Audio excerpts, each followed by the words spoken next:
कहानी शुरू होती है ली से, जो एक बस में बहुत नर्वस बैठी हुई है। उसे पसीना आ रहा है, वो कांप रही है और वो साफ तौर पर डरी हुई है। वो अपना फोन निकालती है और जल्दी से पुलिस को कॉल करती है। वो उन्हें बताती है कि जिस बस में वो बैठी है उसमें बॉम्ब ब्लास्ट होने वाला है। पुलिस उस पर विश्वास नहीं करती। उन्हें लगता है कि वो बस मन बनाई कहानी बता रही है या वो कंफ्यूज्ड है। लेकिन कुछ ही देर बाद बस फट जाती है, जैसे उसने चेतावनी दी थी। फिर सब कुछ रीसेट हो जाता है। तभी ली अचानक खुद को उसी बस में पाती है, वो भी जिंदा। उसे एहसास होता है कि वो एक टाइम लूप में फंस गई है। ब्लास्ट होता रहता है चाहे वो कुछ भी करे, और इस बात से वो बेबस महसूस करती है। एक दिन लूप के दौरान सैम नाम का एक आदमी उसके बगल में बैठता है और उसे पानी ऑफर करता है। ये देख कर के वो कितनी परेशान है। लेकिन ली घबराहट और डर में गलत तरीके से सैम पर उसे छेड़ने का इल्जाम लगा देती है। बस में सब लोग पलट कर देखते हैं और सैम हैरान रह जाता है। वो अपना बचाव करने की कोशिश करता है। वो कहता है कि उसने कुछ नहीं किया, लेकिन लोगों को समझ नहीं आता कि वो किसके बातों पर विश्वास करे। ली जल्दी से ड्राइवर के पास जाती है और उसे मिन्नत करती है वो बस को सीधा पुलिस स्टेशन ले चले। ये उसके प्लान का हिस्सा होता है। वो दोबारा पुलिस को चेतावनी देना चाहती है, लेकिन ड्राइवर और पैसेंजर सोचते हैं कि वो ओवर रिएक्ट कर रही है या अटेंशन के लिए झूठ बोल रही है। कोई उसकी बात नहीं सुनता। थक हार कर ली बस से उतर जाती है और सैम को भी अपने साथ ले लेती है। एक बार जब वो बस से उतर जाते हैं तो ली का एटीट्यूड अचानक चेंज हो जाता है। वो सैम को देखती है और गिल्टी महसूस करती है। उसने जो किया उसके लिए वो माफी मांगती है और फोन पर बात करते हुए चली जाती है।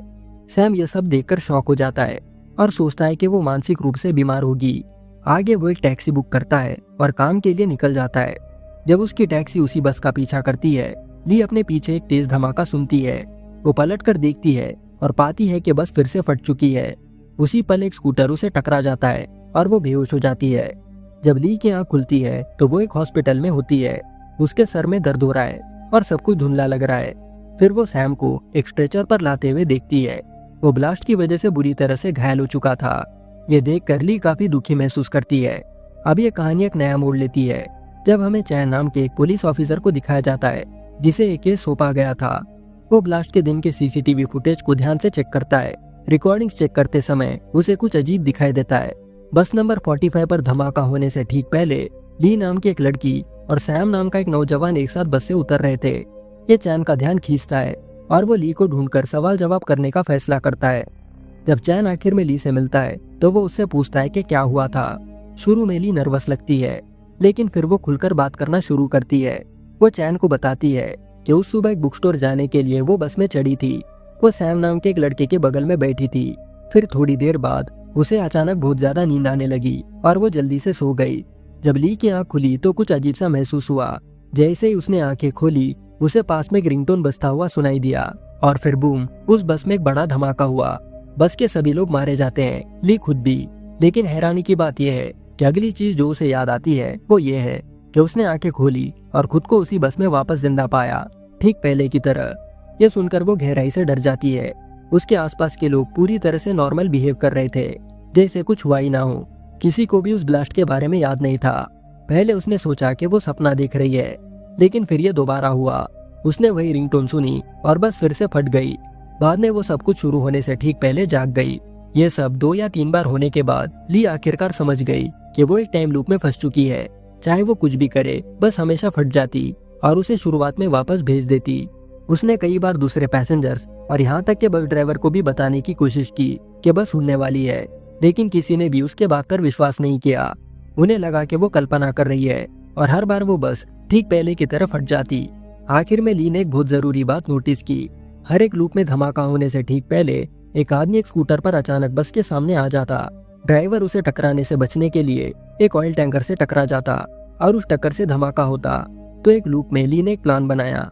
उसने नाटक किया कि सैम उसे छेड़ रहा है ताकि वो बस ड्राइवर को सीधा पुलिस स्टेशन जाने के लिए मना सके। उसकी उम्मीद थी कि सबको बस से उतारकर धमाके को रोका जा सकता है, लेकिन दोबारा किसी ने उस पर विश्वास नहीं किया। पैसेंजर्स को लगा कि वो ओवर रिएक्ट कर रही है और ड्राइवर ने उसे इग्नोर कर दिया। उसे और सैम को बस से उतरने के लिए मजबूर किया गया और फिर एक और बार वो बस फट गई। वापस वर्तमान में चैन ये सब ध्यान से सुनता है, लेकिन उसे ली की कहानी पर विश्वास नहीं होता। उसे लगता है कि वो कंफ्यूज हो सकती है या ये सब मन बनाई कहानी बता रही है। इसी बीच हॉस्पिटल में डॉक्टर सैम का इलाज करने की कोशिश कर रहे हैं, जो ब्लास्ट में बुरी तरह से घायल हुआ था। लेकिन सर्जरी के दौरान सैम की मौत हो जाती है और जिस पल उसकी मौत होती है लूप फिर से रीसेट हो जाता है। इस बार सैम ठीक वही जगह जागता है जहाँ सब कुछ शुरू हुआ था, ली के बगल में उसी बस पर बैठा हुआ। लेकिन अब कुछ अलग है। सैम को सब कुछ याद है। वो शॉक होकर ली की तरफ पलटता है और जो हुआ उसके बारे में बात करना शुरू करता है। ली खुशी से भर जाती है। पहली बार कोई दूसरा आदमी ये सब समझ रहा है। वो अब अकेली नहीं है। उसे विश्वास है कि वो साथ में आखिरकार दूसरों को मना सकते हैं और धमाके को रोक सकते हैं। लेकिन जब वो सैम को पूरी कहानी बताती है तो सैम को डर लगता है। वो अचानक से घबरा जाता है और बस से भागने की कोशिश करता है, लेकिन तभी ठीक पहले की तरह बस फट जाती है। अब ली के साथ लूप में फंसकर सैम हर लूप के बाद भागने की कोशिश करता रहता है, लेकिन हर बार जब वो साइकिल से बाहर निकलता है धमाका फिर से हो जाता है। आखिरकार एक रीसेट के दौरान सैम ली के बगल में बैठता है और कहता है कि चलो भागना बंद करते हैं। उस पल दोनों ने एक साथ काम करने का फैसला किया। वो प्लान बनाना शुरू करते हैं और ध्यान से प्लान बनाते हैं कि वो बॉम्ब को कैसे रोक सकते हैं। कहानी के अगले हिस्से में हम ली और सैम को बार बार टाइम लूप में फंसा हुआ देखते हैं। हर लूप में वो पैसेंजर्स को बताने की कोशिश करते हैं कि बस फटने वाली है, लेकिन कोई उनकी नहीं सुनता, चाहे वो कितनी भी बार चेतावनी दे दे। पैसेंजर्स या तो उन्हें इग्नोर करते या उन्हें पागल समझते। तो ली और सैम को एहसास होता है कि सबको चेतावनी देना बेकार है। अगली लूप में वो अपना प्लान बदलते हैं। पैसेंजर से बात करने के बजाय वो सीधा बस ड्राइवर के पास जाते हैं और उसे उस स्कूटर के बारे में बताते हैं जो धमाके से पहले हमेशा आता है। वो समझाते हैं कि ड्राइवर हमेशा उसे बचाने के लिए स्वर्व करता है और एक ऑयल टैंक से टकरा जाता है जिससे धमाका होता है। इस बार ड्राइवर उनकी बात सुनता है और स्कूटर से सुरक्षित रूप से बच जाता है। वो बस उस टैंक से नहीं टकराती। ली और सैम खुशी से भर जाते हैं। पहली बार उन्हें लगता है कि उन्होंने आखिरकार लूप को तोड़ दिया है और सबको बचा लिया है। लेकिन जैसे ही वो बस एक फ्लाईओवर तक पहुंचती है ली को वही रिंगटोन फिर से सुनाई देती है। एक पल बाद बस फिर से फट जाती है और सबकी मौत हो जाती है। अगले लूप में ली और सैम शॉक्ड होकर जागते हैं। अब उन्हें आखिरकार समझ आता है कि धमाका ऑयल टैंक से नहीं हो रहा, इस बस के अंदर एक बॉम्ब है। तो हर नए लूप में वो बस को सर्च करते रहते हैं ताकि बॉम्ब को ढूंढकर नष्ट कर सके, लेकिन हर बार वो फेल हो जाते हैं। फिर वो कुछ और ट्राई करने का फैसला करते हैं। अगले लूप में वो बस से एक स्टॉप पहले उतर जाते हैं और सीधा पुलिस के पास जाकर सब कुछ बता देते हैं। लेकिन सब कुछ रिपोर्ट करने के बाद भी वो बस को बचा नहीं पाते। ये फिर से फट जाती है। अब ऑफिसर चैन कहानी में वापस आता है। उसे शक होने लगता है कि ली ही वो शख्स है जिसने बॉम्ब लगाया था और अब मासूम होने का नाटक करके इल्जाम से बचने की कोशिश कर रही है। तो चैन अपनी पूरी पुलिस टीम के साथ ली और सैम दोनों को ढूंढना शुरू करता है। इसी बीच सैम और ली बात करते हैं कि लूप रीसेट होने पर हर बार क्या बदलाव आता रहता है।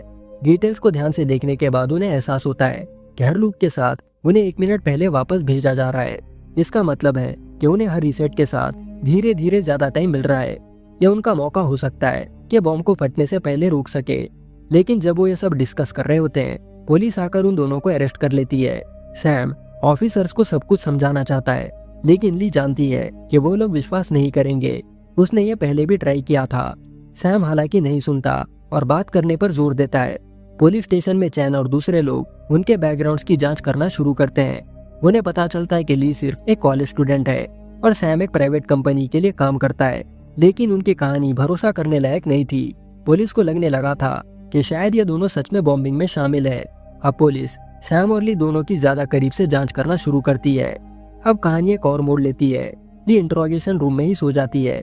उसी समय सैम भी कहीं पर सो जाता है। जिस पल वो दोनों सो जाते हैं उन्हें वापस अतीत में खींच लिया जाता है। वो वापस उसी बस पर लौट आते हैं। इस बार उन्हें एक जरूरी बात एहसास होती है।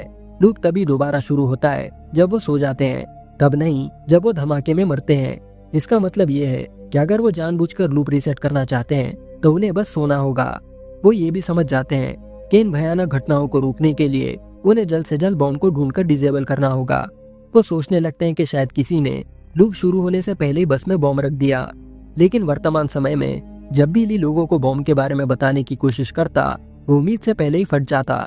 इसका मतलब है कि बस में कोई बॉम्ब के बारे में पहले से जानता है और चेतावनी सुनते ही वो आदमी ब्लास्ट को अंजाम दे रहा है। तब ली और सैम को एहसास होता है कि जिसने भी बॉम्ब रखा है वो पैसेंजर्स में से कोई एक है। वो हर लूप में बस पर देखे गए सभी लोगों को याद करने की कोशिश करते हैं। फिर उन्हें याद आता है वहाँ पर हमेशा एक पैसेंजर था जिसने मास्क पहना हुआ था और अपना बैग कसकर पकड़ा हुआ था। वो नर्वस और परेशान लग रहा था, शायद वही बॉम्बर है। अगले लूप में ली और सैम उसी स्टॉप पर बस से उतर जाते हैं जहाँ वो मास्क वाला लड़का आमतौर पर चढ़ना शुरू करता है। वहाँ पहुंचकर ली जल्दी से पुलिस को कॉल करती है और उन्हें सब कुछ बता देती है। लेकिन कॉल खत्म करने के बाद सैम गुस्से में आ जाता है। वो ली को बताता है कि वो 100% श्योर नहीं है कि वही लड़का बॉम्बर है और अब उसने चीजों को ज्यादा खराब कर दिया है। ली के कॉल की वजह से पुलिस के पास पहले से ही सारी इंफॉर्मेशन होती है। जब वो पहुंचते हैं तो वो तुरंत बस को रोक देते हैं और सबको चेक करना शुरू कर देते हैं। इससे पहले कि वो लोग बॉम्ब को ढूंढ पाते, वो मास्क पहना हुआ लड़का बॉम्ब को फोड़ देता है। बस फिर से फट जाती है। ली और सैम ये सब दूरी से देख रहे होते हैं। इसके बाद ली और सैम के रिश्ते में दरार आना शुरू हो जाती है। वो मुश्किल से एक दूसरे से बात करते हैं। स्ट्रेस, डर और नाकाम कोशिशों ने उन्हें अलग करना शुरू कर दिया था। जब ली ने पुलिस से दोबारा बात की तो ऑफिसर चैन और उसकी टीम ने उसे अरेस्ट कर लिया, ये सोचते हुए कि वो इस ब्लास्ट में शामिल है। इसी बीच सैम अकेला ही जांच करने की कोशिश करता रहता है, यह पता लगाने की उम्मीद में कि बॉम्बर सच में है कौन। ली पुलिस को लूप और बॉम्बर के बारे में सब कुछ बता देती है, लेकिन ठीक पहले की तरह कोई उस पर विश्वास नहीं करता। सबको विश्वास दिलाने के लिए ली साबित करने का फैसला करती है कि वो सच बोल रही है। वो कमरे में मौजूद हर पुलिस ऑफिसर का वर्णन करना शुरू करती है, जिसमें उन लूप्स की डिटेल शामिल है जिनसे वो गुजर चुके हैं, ऐसी बातें जो वो नहीं जान सकती थी। ये ऑफिसर चैन को शॉक कर देता है। वो सोचने लगता है कि शायद ली झूठ नहीं बोल रही, लेकिन उसी समय चैन को ये भी पता चलता है कि सैम ब्लास्ट से पहले ली के साथ बस से उतर गया था, इसलिए पुलिस उसे भी ढूंढना शुरू कर देती है। इसी बीच सैम ने कुछ जरूरी खोज की। वो एक पुलिस ऑफिसर को कॉल करता है और ली से बात करवाने के लिए कहता है। जब वो कनेक्ट होते हैं तो वो उसे बताता है कि उन्हें लूप रीसेट करने के लिए दोबारा सोना होगा। ली तुरंत मान जाती है और वो सो जाती है, लेकिन सैम को बदकिस्मती से बिल्कुल भी नींद नहीं आती। जल्दी में वो एक मेडिकल स्टोर जाता है ताकि नींद की गोलियां खरीद सके, लेकिन फार्मासिस्ट उसे प्रिस्क्रिप्शन के बिना देने से मना कर देता है। अब सैम पास की एक शराब की दुकान पर जाता है और एक सस्ती शराब खरीद लेता है। वो उसे पीता है और पुलिस के पकड़े जाने से पहले एक कार के अंदर सो जाता है, जिससे लूप दोबारा रीसेट हो जाता है। इसके बाद ली और सैम को एक और बात एहसास होती है, लूप रीसेट होने के लिए उन दोनों को एक ही समय पर सोना होगा। अब भी इस बात पर विश्वास करते हुए कि वो मास्क पहना हुआ आदमी ही बॉम्बर है, वो उसे अलग अलग लूप्स में पीछा करना शुरू करते हैं। हर बार जब वो उसका बैग छीनने की कोशिश करते हैं, बस थोड़ी देर बाद फट जाती है। आखिरकार एक लूप में वो उस आदमी को बस में चढ़ने से रोक देते हैं और उसका बैग चेक करते हैं, लेकिन बॉम्ब के बजाय उन्हें अंदर एक बिल्ली मिलती है। वो आदमी कुछ भी खतरनाक नहीं छुपा रहा था, वो बस पकड़े जाने से डर रहा था, क्योंकि बस में पेट्स की इजाजत नहीं है। शर्मिंदा महसूस करते हुए ली और सैम उस आदमी को जाने देते हैं, लेकिन उसके बिना भी बस फिर से फट जाती है। ये उन्हें पहले से कहीं ज्यादा परेशान कर देता है। वो पास के एक रेस्टोरेंट जाते हैं ताकि पैसेंजर्स के बारे में और जान सके, लेकिन उन्हें काम की कुछ भी इंफॉर्मेशन नहीं मिलती। तो वो क्रैश साइट पर जाते हैं जहाँ बहुत से लोग पीड़ित लोगों को श्रद्धांजलि देने के लिए इकट्ठा हुए थे। वहाँ उन्हें वो मास्क पहना हुआ आदमी भी मिलता है। सैम और ली ने उसे बचाया था। वो आदमी उन्हें शुक्रिया कहता है और उन्हें अपने घर पर इनवाइट करता है। उसका नाम किम है। किम के घर पर ली और सैम उसे टाइम लूप, धमाकों और उसे अपने मिशन के बारे में सब कुछ बता देते हैं। उन्हें हैरानी होती है कि किम उन पर विश्वास करता है, क्योंकि उसने पहले भी इस टाइम ट्रेवल की चीजों पर रिसर्च की थी। ली उम्मीद करती है कि सैम की तरह किम को भी अगले लूप में सब कुछ याद रहेगा, क्योंकि उन्होंने उसकी जान बचाई थी।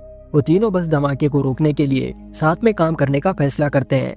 वो बस पर मौजूद सभी पैसेंजर्स की लिस्ट बनाना शुरू करते हैं। लिस्ट चेक करते समय उन्हें माओ नाम का एक आदमी पता चलता है, जो एक जाना माना अपराधी था और उसी दिन वो जेल से रिहा हुआ था। वो उसी बस पर अपने परिवार से मिलने जा रहा था। उन्हें शक होता है कि वही असली बॉम्बर हो सकता है। अगले लूप में वो माओ का बैग जल्दी से चेक करने का प्लान बनाते हैं, लेकिन जब लूप रीसेट होता है और वो सब बस में जागते हैं तो किम को कुछ भी याद नहीं होता। इससे ये बात साफ हो जाती है कि सिर्फ ली और सैम को ही अपनी यादें याद है और एक बार फिर उन्हें अकेले ही चुनौती का सामना करना पड़ेगा। अगले लूप में सैम और ली माओ का बैग चेक करने का फैसला करते हैं बिना शक पैदा किए। वो झगड़ने का नाटक करते हैं और गलती से उसके सामान पर पैर रख देते हैं, लेकिन जब वो अंदर देखते हैं तो उन्हें सिर्फ तरबूज मिलते हैं। उन्हें पता चलता है कि जेल से बाहर आने के बाद माओ पूरी तरह से बदल चुका है। वो बस अपने परिवार के लिए कुछ फ्रूट्स लेकर घर जा रहा था। उसमें एक तरबूज फट जाता है तो माओ बस में मौजूद सभी लोगों को एक एक स्लाइस ऑफर करता है। सैम और ली शांति से खाते हैं, ये जानते हुए कि बस जल्दी फटने वाली है, और जैसे उन्होंने उम्मीद किया था वो बस फिर से फट जाती है। अगले लूप में वो अपना प्लान बदलने का फैसला करते हैं। अंदाजा लगाने के बजाय वो एक एक करके हर पैसेंजर को चेक करेंगे।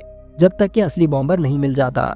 इस बार वो एक बड़े सूटकेस वाली औरत पर ध्यान देते हैं, लेकिन जब वो उसे खोलती है तो वो देखती है कि वो सिर्फ कपड़ों से भरा है। दोबारा निराश महसूस करते हुए वो दोनों अगले स्टॉप पर उतरने की तैयारी करते हैं, लेकिन इससे पहले कि वो ऐसा करते, सैम एक और औरत को देखता है, एक बूढ़ी औरत जिसके पास एक बड़ा प्लास्टिक बैग था। वो उसे चेक करने का फैसला करता है। जैसे ही वो उसे चेक करने की कोशिश करता है, बूढ़ी औरत अचानक अपनी आस्तीन में छुपे एक लीवर को खींचती है और एक बड़ा धमाका बस को फोड़ देता है। अगले लूप में सैम और ली शॉक्ड होते हैं। वो बूढ़ी औरत जिसे वो मासूम समझते थे वही असली बॉम्बर निकली। इस बार वो बिल्कुल भी संकोच नहीं करते। जैसे ही लूप शुरू होता है वो सीधा उसके पास जाते हैं और प्लास्टिक बैग छीनने की कोशिश करते हैं, लेकिन औरत जल्दी से रिएक्ट करती है। वो एक चाकू निकालती है और उन दोनों को मार देती है। जब लूप दोबारा रिसेट होता है तो सैम और ली टूट चुके होते हैं। वो एक दूसरे को कसकर गले लगाते हैं और रोते हैं। वो दोनों अब और ज्यादा सह नहीं सकते। वो फैसला करते हैं कि इस लूप में वो सिर्फ खुद को बचाएंगे। अगले सीन में ये दोनों ब्लास्ट से पहले ही बस से उतर जाते हैं, लेकिन ली के अंदर कुछ बदल जाता है। वो पलटती है, बस में दौड़कर वापस जाती है और दोबारा बूढ़ी औरत का बैग छीनने की कोशिश करती है। इस बार औरत ली को मारने के लिए अपना चाकू बाहर निकालती है, लेकिन सैम ठीक समय पर आकर उसका हाथ पकड़ लेता है। सभी पैसेंजर्स घबरा जाते हैं और बस से उतर जाते हैं। हाथापाई में सैम गलती से बूढ़ी औरत को चाकू से मार देता है, जिससे उसकी स्पॉट पर मौत हो जाती है। पैसेंजर्स डरकर देखते हैं। हालांकि सैम ने सबको बचाया, वो लोग समझ नहीं पाते कि असल में यहाँ पर हुआ क्या। उन्हें लगता है कि सैम एक हत्यारा है और पुलिस को रिपोर्ट करने का फैसला करते हैं। ये महसूस करते हुए सैम जानता है कि भले ही इस बार बस नहीं फटी, वो अपनी बाकी की जिंदगी जेल में बिता सकता है। वो ली का हाथ पकड़ता है और भागने की कोशिश करता है, लेकिन जैसे ही वो बस से जाने वाले होते हैं, एक और आदमी जिसे उन्होंने पहले नोटिस नहीं किया था, एक छुपे हुए लीवर को खींचता है, जिसकी वजह से बस जोर से रुक जाती है। इसका मतलब ये है कि बूढ़ी औरत अकेली नहीं है, एक दूसरा बॉम्बर भी उस बस में मौजूद है। सैम और ली डर चुके थे। वो वहाँ से भाग जाते हैं और एक साइबर कैफे में छुप जाते हैं। वो दोनों ये पता लगाने की कोशिश करते हैं कि दूसरा बॉम्बर कौन हो सकता है, लेकिन ये पता लगाना काफी मुश्किल था। पुलिस हर जगह सैम को ढूंढ रही है और समय निकलता जा रहा है। अगले सीन में वो दोनों एक पार्क में छुप जाते हैं, क्योंकि वो दोनों आगे जाने के लिए बहुत ज्यादा थक चुके थे। वो लोग वहीं पर सो जाते हैं, जिससे लूप फिर से रीसेट हो जाता है। अगले लूप में सैम और ली एक नया प्लान ट्राई करते हैं। वो पैसेंजर्स को एक मैसेज दिखाते हैं, नाटक करते हैं कि वो अंडरकवर पुलिस है, सबको अगले स्टॉप पर उतरने के लिए कहते हैं, लेकिन प्लान फेल हो जाता है। बूढ़ी औरत को शक होता है और वो बॉम्ब का लीवर खींच देती है, जिससे बस के सभी लोग दोबारा मारे जाते हैं। अगले लूप में सैम चुपके से माओ को मैसेज करता है, बूढ़ी औरत के बारे में सब कुछ समझाता है और उसकी मदद मांगता है। उसी समय ली चुपके से बस ड्राइवर बैंक को बॉम्ब के बारे में बता देती है और उसे नदी के पास रुकने के लिए कहती है, ताकि वो लोग बॉम्ब को पानी में फेंक सके। इस बार उन्हें लगता है कि उनका प्लान काम कर गया। मो और सैम बूढ़ी औरत को रोकने और उसका चाकू छीनने में कामयाब हो जाते हैं। जब ली बॉम्ब पकड़ती है तो वो बैंक से नदी के पास रुकने के लिए कहती है, लेकिन उन्हें शौक लगता है जब बैंक बस रोकने से मना कर देता है। इसके बजाय वो खुद उस लीवर को खींच देता है, जिससे वो बस एक और बार फट जाती है। तब ली और सैम को एक भयानक सच्चाई का सामना करना पड़ता है। बैंक बूढ़ी औरत के साथ काम कर रहा है। अगले लूप में ली सीधा बैंक का सामना करती है और पूछती है कि वो उस औरत की मदद क्यों कर रहा है, लेकिन बैंक घबरा जाता है और बूढ़ी औरत बॉम्ब को दोबारा डिटोनेट कर देती है, जिससे वो लूप फिर से रीसेट हो जाता है। अब सैम और ली बैंक और बूढ़ी औरत के पास्ट के बारे में मालूम करने का फैसला करते हैं। वो बस कंपनी जाते हैं, नाटक करते हैं जैसे वो जर्नलिस्ट है, ये कहते हुए कि वो लोग बैंक के बारे में एक आर्टिकल लिख रहे हैं, क्योंकि बस ब्लास्ट की खबरें छा चुकी थी। कंपनी कोऑपरेट करती है और उन्हें बैंक का घर का पता दे देती है। वहाँ पर वो दोनों बैंक के रूममेट से मिलते हैं, जो उन्हें बताता है कि बैंक पहले एक दयालु और ईमानदार आदमी हुआ करता था, लेकिन पिछले 4 सालों से वो अपनी पति से अलग रह रहा है, क्योंकि उसकी मानसिक हालत ठीक नहीं है। उन्हें ये भी पता चलता है कि वो बूढ़ी औरत असल में बैंक की पत्नी है। अब प्रेजेंट समय में जब वो दोनों बैंक के सामान की जांच कर रहे होते हैं तो उन्हें उसमें एक टूटा हुआ फोन मिलता है। उसे लेकर वो दोनों खुद ही पुलिस के पास चले जाते हैं और ऑफिसर चैन से बात करना शुरू करते हैं। अब वो दोनों उस फोन को पुलिस के हवाले सौंप देते हैं और उन्हें बताते हैं कि उन्होंने बैंक को एक बूढ़ी औरत से बॉम्ब के बारे में बात करते हुए सुना था। अब चैन को उनकी बातों पर विश्वास हो गया था। फिर उस फोन की जांच करने के बाद वो उन दोनों को बताते हैं कि वो फोन दरअसल बैंक की बेटी का है, जो 5 साल पहले उसी ब्रिज पर मर गई थी, क्योंकि उसने बस को ब्रिज के बीच में ही रोक दिया था और उतर गई। फिर उसका एक हादसा हुआ और वो मर गई। पुलिस ने बहुत जांच की, ताकि उन्हें उसके उतरने का कारण पता चल सके, लेकिन उन्हें सुराग के तौर पर कुछ नहीं मिला, इसलिए उस लड़की की फाइल बंद कर दी गई। अब इन लोगों को समझ आता है कि बैंग और उसकी बीवी जिम्मी ने यह सब अपनी बेटी की मौत का बदला लेने के लिए किया था। फिर बातचीत के दौरान वो चैन को एक सिचुएशन देते हैं कि अगर वो ब्लास्ट से कुछ मिनट पहले बॉम्ब के बारे में पुलिस को इन्फॉर्मेशन देते हैं तो बॉम्ब ब्लास्ट को कैसे रोका जा सकता है, जिस पर चैन बताता है कि ऐसे समय में पुलिस को सब कुछ बताने के लिए बहुत कम समय होता है, लेकिन अगर वो पुलिस को सब कुछ बताते हैं तो उन्हें बस को लेट करने की कोशिश करनी चाहिए। अब ये बात जानने के बाद वो दोनों तुरंत चैन का पर्सनल नंबर ले लेते हैं और फैसला करते हैं कि अगले लूप के दौरान वो दोनों चैन को सब कुछ बता देंगे। लेकिन इस बार जब वो लूप दोबारा शुरू होता है तो ली नोटिस करती है कि बार बार टाइम ट्रेवल की वजह से सैम की नाक से खून निकल रहा है। इसका मतलब ये है कि उनके पास ब्लास्ट को रोकने का बहुत कम समय है। इसका मतलब ये है कि उन्हें उस ब्लास्ट को जल्द से जल्द रोकना होगा। लेकिन वर्तमान समय में वो दोनों समय बर्बाद नहीं करते और सैम चैन को सारी इंफॉर्मेशन दे देता है। उसके साथ उसने जिम्मी की फोटो भी क्लिक की और चैन को भेज दिया। इसके बाद साधारण कपड़ों में कई पुलिस वाले अगले स्टैंड पर बस का इंतजार करते हैं, क्योंकि लियो और उसके पार्टनर सैम ने बहुत ज्यादा देर कर दी। अब बैंग बस को कहीं नहीं रोकता और सीधा उस ब्रिज तक ले जाना शुरू कर देता है। लेकिन इस बार सैम फिर से माओ और उसके पार्टनर किम की मदद से उस बूढ़ी औरत को कंट्रोल करता है और ली ड्राइवर पर चिल्लाना शुरू कर देती है कि वो बस को जल्दी से जल्दी रोके। इस बार पुलिस वाले भी उनकी बस का पीछा कर रहे थे, लेकिन प्रेजेंट टाइम में बैंग उस बस को नहीं रोकता। फिर वो कहता है कि किसी ने उसके बेटी के बारे में नहीं सोचा, इसलिए वो भी किसी के बारे में नहीं सोचेगा। लेकिन आखिर में हम देख सकते हैं कि चैन किसी तरह बस को रोक लेता है। इस समय बैंग बस के दरवाजे नहीं खोल रहा था और अब वो बॉम्ब भी कुछ ही समय में फटने वाला था। फिर हम चैन को देखते हैं जो बस की खिड़की तोड़ता है। सैम जल्दी से वो पैकेट चैन को दे देता है, लेकिन जैसे ही चैन उस बॉम्ब को नीचे फेंकने की कोशिश कर रहा था तभी अचानक वो बॉम्ब फट जाता है, जिसके कारण चैन बहुत बुरी तरह से घायल हो जाता है, जिससे बाकी लोग बच जाते हैं। फिर चैन को तुरंत हॉस्पिटल ले जाया जाता है और उसी हॉस्पिटल में हम सैम और उसके पार्टनर ली को भी देखते हैं, जो बहुत चिंतित थे और वो दोनों भी घायल थे। वो चिंतित थे क्योंकि चैन की हालत बहुत ज्यादा खराब थी और इस समय उसे बचाया नहीं जा सकता। इस समय लूप रीसेट नहीं होने वाला था, इसलिए चैन को बचाया नहीं जा सकता। आगे हम जिम्मी और उसके पार्टनर बैंग को देखते हैं, जिन्हें पुलिस ने पकड़ लिया था, लेकिन इस समय वो पुलिस को कुछ नहीं बताते कि उन्होंने ये सब क्यों किया। अब यहाँ से सीन 5 साल पहले चला जाता है, जहाँ पर हम बैंग को देखते हैं जो एक ट्रक ड्राइवर का काम करता था। फिर एक दिन वो अपना फोन अपने ट्रक में छोड़ देता है और उसकी बेटी के कॉल्स उस पर आते रहते हैं। जैसा कि फोन ट्रक में था वो कॉल रिसीव नहीं कर पाता। कुछ समय बाद बैंग और जिमी को बताया जाता है कि उनकी बेटी का एक कार एक्सीडेंट हो गया है जिसमें वो मारी गई। उस समय पुलिस को नहीं पता था कि वो लड़की रोड पर क्यों आई। जब उन्हें लंबे समय तक कोई सुराग नहीं मिला तो उन्होंने केस को क्लोज कर दिया, जिसके कारण जिम्मी और बैंग की मानसिक स्थिति खराब हो गई।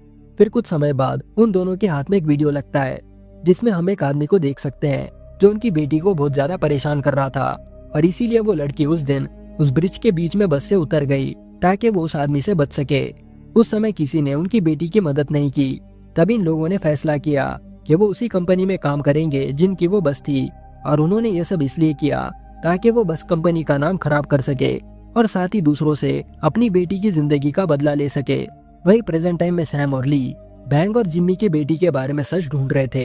एक टीचर उनकी मदद करने आगे आती है और उन्हें लियो नाम की एक लड़की की तरफ इशारा करती है जिसके पास सबूत हो सकता है। शुरू में लियो बात करने से मना कर देती है, लेकिन जब सैम और लियो उस पर दबाव डालते हैं तो वो आखिरकार कबूल करती है।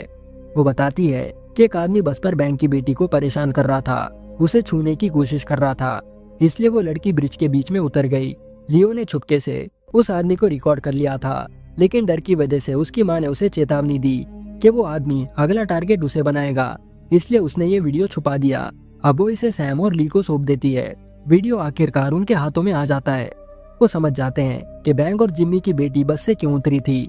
उसके तुरंत बाद उन्हें एक दिल तोड़ने वाली खबर में मिलती है। ऑफिसर चैन अपनी चोटों की वजह से मर चुका है। जैसे ही दुख भारी होता है, लूप दोबारा रीसेट हो जाता है। इस बार सैम बुरी हालत में है। ली उसे जगाने की कोशिश करती है, लेकिन एहसास होता है कि उसे जल्दी एक्शन लेना होगा। वो चैन, माओ और किम से कांटेक्ट करती है। पहले की तरह बूढ़ी औरत को रोका जाता है। पुलिस बस का पीछा करती है और बैंग रुकने से मना कर देता है, लेकिन ली बैंग को बताती है कि उसके पास सबूत है। वो उसे उस आदमी का वीडियो भी दिखाती है जिसने उसके बेटी को परेशान किया था। वो उसे वादा भी करती है कि उसे जस्टिस जरूर मिलेगा। यह सब सुनने के बाद बैंक मदद करने का फैसला करता है। वो बस के दरवाजे खोल देता है। चैन वहाँ पर पहुँचता है, परेशान करने वाले को सजा देने का वादा करता है, उस बॉम्ब को लेकर नदी में फेंक देता है। आखिरकार चैन इस धमाके को होने से रोक देता है। इसके बाद बैंक और जिमी को अरेस्ट कर लिया जाता है। बाद में पुलिस स्टेशन के बाहर चैन सैम और ली को डांटता है, ये कहते हुए कि उनके पास उसका नंबर कहाँ से आया। जब वो घबरा जाते हैं तो वो बताता है कि वो पिछले लूप में मर गया था और उसे भी अब सब कुछ याद है। अगली सुबह सैम जागता है। उसे एहसास होता है कि लूप्स खत्म हो चुके हैं। समय आखिरकार आगे बढ़ रहा है। सभी पैसेंजर्स जिन्होंने आपदा को रोकने में मदद की, उन्हें सम्मानित किया जाता है। उस आदमी को अरेस्ट कर लिया जाता है जिसने बैंक की बेटी को परेशान किया था और उसे जेल में भिजवा दिया जाता है जहाँ पर बैंक भी है। बैंक की मुस्कान सब कुछ कह देती है, मतलब ये आदमी अच्छा पेला जाएगा। आखिरी सीन में परिवार सुरक्षित और खुश दिखाई देते हैं। कहानी शांति और हैप्पी एंडिंग के साथ खत्म हो जाती है। अगर आपको ये मूवी रिकैप पसंद आया हो तो वीडियो को लाइक करना, चैनल को सब्सक्राइब करना और बेल नोटिफिकेशन को ऑन करना मत भूलना। ऐसे ही शानदार वीडियोस देखने के लिए जरूर सब्सक्राइब करना। आज के लिए बस इतना ही दोस्तों, मिलते हैं अगले वीडियो में। Thanks for watching.